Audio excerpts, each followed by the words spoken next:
श्री स्वामी समर्थ. मी योगिता स्वागत करते तुमचं माझ्या चॅनलवरती. आजचा दिवस तुम्हाला शुभ जावं, तुमच्या मनातील सर्व इच्छा पूर्ण हो हीच स्वामीचरणी प्रार्थना. तर मी तुम्हाला सांगितलं होतं की आमच्याकडे काकडं चालू आहे आणि त्या काकड्यामुळे सकाळीच आम्हाला जी आहे ती जाग येते. आणि ते सकाळी सकाळी उठल्यानंतर रात्री पण उशीरच होतो झोपायला आणि सकाळी पण. तरी त्यानं मस्त सावनात ताट करून दिलं होतं. तर केळी वगैरे काही आणलेलं नव्हतं, कारण दरवर्षी ना आम्ही भाऊबीजेच्या दिवशी जे आहे ते देव ओवाळतो. पण नेमकं सकाळी सर्वजण ओवाळायला जात होते, तर म्हटलं जाऊ दे आता आपल्याकडं फळ पाहिजे आहे.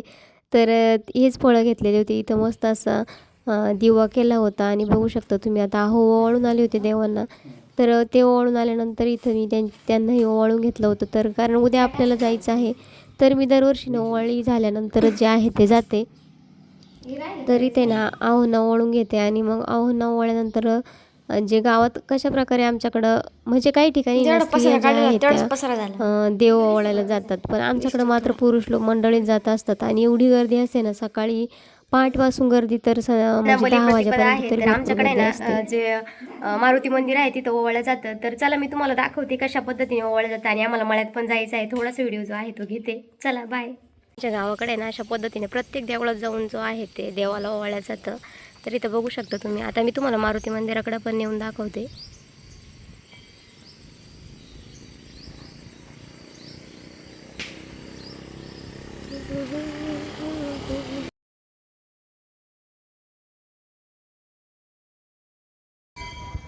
तर बघा आता इथं मारुती मंदिरापासून जेवढे देव आहे ना तेवढ्या देवांना जे आहे ते ओवाळलं जातं. तर बघा ही गर्दी इतर काहीच नाही, याच्यापेक्षा जास्त गर्दी असते. आणि असं पूर्ण देवांना जे आहे ते ओवाळून येतात. तर बघा प्रत्येक देवाकडं अशा पद्धतीने ओवाळलं जातं. एका लोक येऊ राहिले देऊन टाकत लगेच.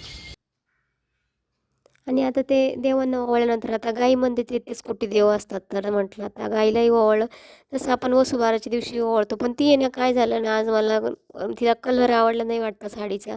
तर सारखी मारत होती, शिंग हलवत होती. आणि ती नवीन दिसलं कोणी तर कसं रेग्युलर आपण साध्या कपड्यांवरती असतं आणि असं नवीन काहीतरी घातलं.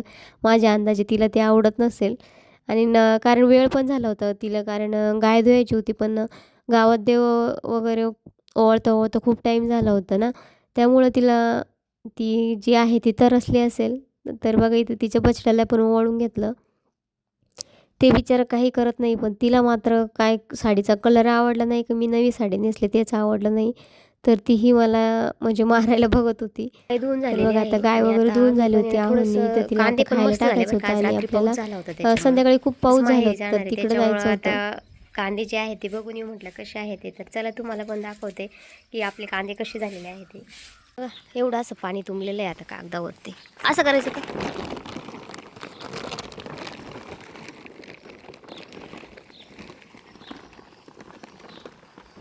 हा पाऊस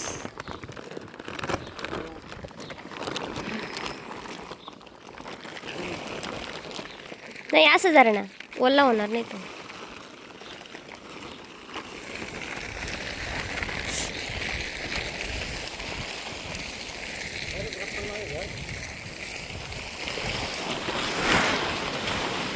अटकल्यावर कुठेतरी अटकला कागद, आवाज आला फाटायचा असा अंदाज. नाही जाणार. तुम्ही ओढलं कशाला? ते ओढलं होतं तुम्ही, काही नाही, जिरून जाईल ते.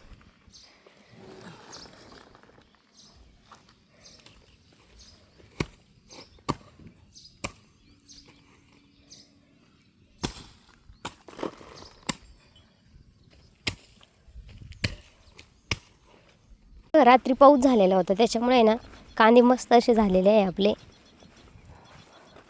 बघू शकता तुम्ही. आणि जे आपण लावलेले कांदे आहे ना ते पण तुम्हाला दाखवते. कारण आता 4-5 दिवस जर गेला ना तर पुन्हा म्हणजे आपलं काही येणं होणार नाही. तर बघा ते खूप छान असे कांदे झालेले आहे. आणि कांद्यात गवत पण झालेलं आहे आपल्या. आता कांदे पण निंदायचे आपल्याला. सर्दी पण झाली आहे, सकाळी सकाळी गारवा असतो ना त्याच्यामुळं.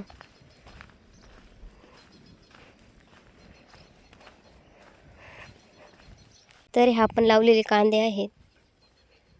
तर बघा कांदे पण छान झालेले आपले.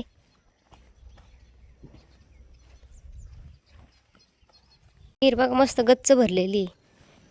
आणि आता आहे ना आपल्याला ही जी आधीचे कांदे आहे ना ते दाखवायचे तुम्हाला मला. तर बघा आता ही कोथिंबीर पण आलेली आहे. कोथिंबीर पण आपण थोडीशी घेऊन जाऊया घरी. शेतात आल्यानंतर असं काहीतरी आपण लावलेलं भेटतं बघा.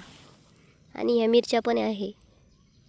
हे वांग्याचं झाड एकच लावलं होतं त्याला फुलं यायला लागले. आणि हे बघा कांदे मस्त झाले बरं का कांदे.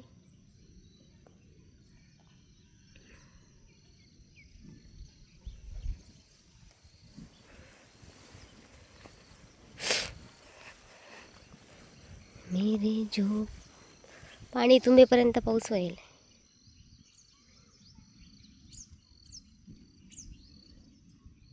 तर चला आता आपल्याला घरी जायचं आहे. घरी पण भरपूर कामं आहेत. चला मळ्यातून आत्ताच घरी आलेले आहे. आता स्वयंपाक करते आणि मग नंतर तुमच्याशी व्हिडिओ जो आहे तो शेअर करते. स्वयंपाक झालेला आहे तुम्हाला दाखवते मी. बघा पोळ्या झालेल्या आहे आणि इथं आहे ना फरसाण काढून घेतलेला आहे खायला. तर इथं बटाट्याची भाजी केलेली आहे. तर सण म्हणलं की खूप दगदग होते. तर बघा आता आज आम्ही ना थोडंसं मनमाडला काम होतं तिकडं गेलो होतो. तर बघा हा डोंगर कोणता आहे ते मला कमेंट करून सांगा. याला अंगठ्याचा डोंगर असंही म्हणतात. तर खूप काही याची मागे आख्यायिका आहे. पण खरंच बघा म्हणजे देवाची किती कला असते. दगडात जे आहे ते कशा पद्धतीने हुबेहूब असं जो आकार आहे तो दिलेला आहे.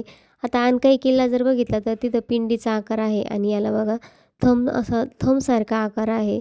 तर खरंच निसर्गापुढं मनुष्य काहीच नाही. त्या सर्व ज्या आहेत त्या म्हणजे ताई लोक ज्या आहेत त्या माहेरी गेलेल्या आहे. काही उद्या जाणार आहे.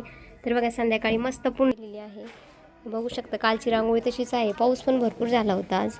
बघू शकता तुम्ही सगळीकडे असे दिवे लागलेले आहे.